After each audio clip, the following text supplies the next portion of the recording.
अस्सलाम वालेकुम दोस्तों, आवां जो पंहिंजो अली हसन चढ़ड़ ऐं अवां ॾिसी रहिया आहियो मुंहिंजो यूट्यूब चैनल ऐं Facebook page Ali Hassan Chadhar fans. दोस्तों अॼु ॻाल्हि कंदासीं ड्रामो सीरियल तकरार ते ऐं तकरार खां पोइ कहिड़ो ड्रामो ईंदो। वीडियो शुरू करण खां पहिरियां मुंहिंजे चैनल खे सब्सक्राइब कयो, लाइक कयो, कमेंट कयो ऐं दोस्तनि ताईं शेयर कयो। त दोस्तों ड्रामो सीरियल तकरार जेको कुझु ॾींहंनि खां बंदि आहे, महीनो ॾेढ थी वियो आहे हीउ ड्रामो बंदि आहे माह रमज़ान खां, पर उनजी रिकॉर्डिंग जेका आहे उहा हले पई। आख़िरी शेड्यूल हुनजा रिकॉर्ड थियनि पिया ऐं हीउ ड्रामो कुझु किस्तनि खां पोइ बंदि कयो वेंदो ऐं अहिड़ी तरह मोहब्बतनि जो माॻ जेको आहे उहो बि बंदि कयो वेंदो। उन्हनि जेके ड्रामा आहिनि बंदि कया वेंदा, उनखां पोइ कहिड़ा ड्रामा ईंदा इहा जेका आहे शेड्यूल ठाहियो वियो आहे।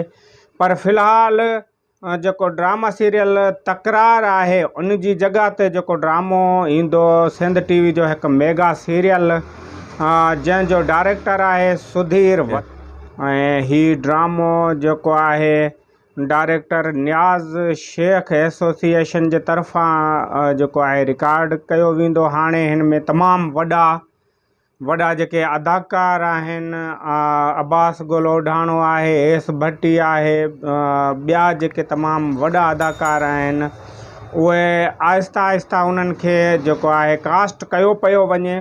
उन्हनि जी कास्टिंग जीअं मुकमल थींदी उनखां पोइ हीउ ड्रामो जेको आहे उनजी रिकॉर्डिंग शुरू थी वेंदी। ड्रामो सीरियल आहे चंड ग्रहण हिकु तमामु बहितरीनु ड्रामो हूंदो। इन जी कहाणी बि तमामु बहितरीनु लिखी वई आहे ऐं हीअ चंड ग्रहण जी जेका कास्टिंग आहे उहा शुरू आहे। उन में तमामु सुठा जेके एक्टर आहिनि, एक्टराऊं आहिनि उहे कास्ट कयूं पियूं वञनि ऐं जल्द खां जल्द हिन ड्रामे जी रिकॉर्डिंग थींदी। उनखां पोइ हिकु ॿियो ड्रामो आहे जेको फरज़ंद मलिक खजू खे मिलियो आहे, उहो ड्रामो बि जल्द रिकॉर्ड कयो वेंदो। ईद खां चौथे ॾींहुं उनजी रिकॉर्डिंग शुरू आहे। उनजी ENG वग़ैरह कैमरा जेका उनजी टीम आहे उहा पहुची वेंदी। उनजी कास्टिंग जल्द शुरू कई वेंदी।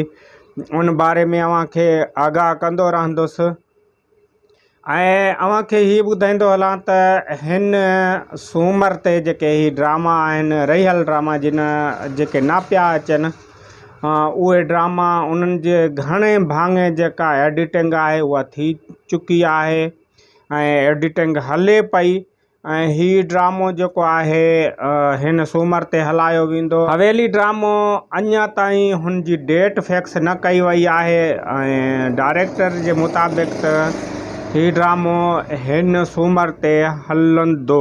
मां हीअ अव्हांखे यकीन सां नथो चई सघां, उन ते मां वीडियो ठाहींदुसि आचर वारे ॾींहुं, छो त डायरेक्टर सां तफ़सीलन ॻाल्हि थींदी। हुनखे चवंदुसि त हू इदारे सां ॻाल्हाए जॾहिं पक थी वेंदी त पोइ मां हुन ते वीडियो ठाहींदुसि त जेका हीअ सूमर ते ड्रामा हलंदा। ऐं इन बारे में बि अञा यकीन सां नथा चई सघूं त तकरार ऐं मोहब्बतनि जो माॻ बि हिन सूमर ते हली सघनि था। मां अव्हांखे पहिरियों ॿुधायो कुझु इशूज़ वग़ैरह आहिनि, पर हीअ ड्रामा जेके ॿ आहिनि इहे अनक़रीब बंदि थींदा। बंदि थियण खां पोइ तमामु वॾा मेगा सीरियल ईंदा। चंड ग्रहण बि मेगा सीरियल आहे जेको फरज़ंद मलिक खजू खे मिलियो आहे।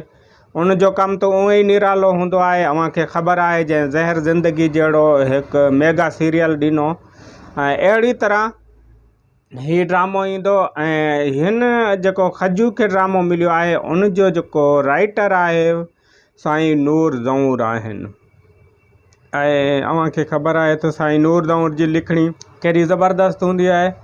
इंशाअल्लाह हिन ड्रामे जी रिकॉर्डिंग ते असां बि अव्हां सां गॾु हूंदासीं ऐं हीउ ड्रामो जॾहिं हलंदो त अव्हां ॾिसंदो त कहिड़ी मयार जो ड्रामो आहे। इन ते कंहिं ॿिए वीडियो ताईं पंहिंजे अली हसन चढ़ड़ खे ॾींदा इजाज़त। वेंदे मुंहिंजे चैनल खे सब्सक्राइब कयो, लाइक कयो, कमेंट कयो ऐं दोस्तनि ताईं शेयर कयो। मूंखे ॾींदा इजाज़त। अल्लाह हाफ़िज़।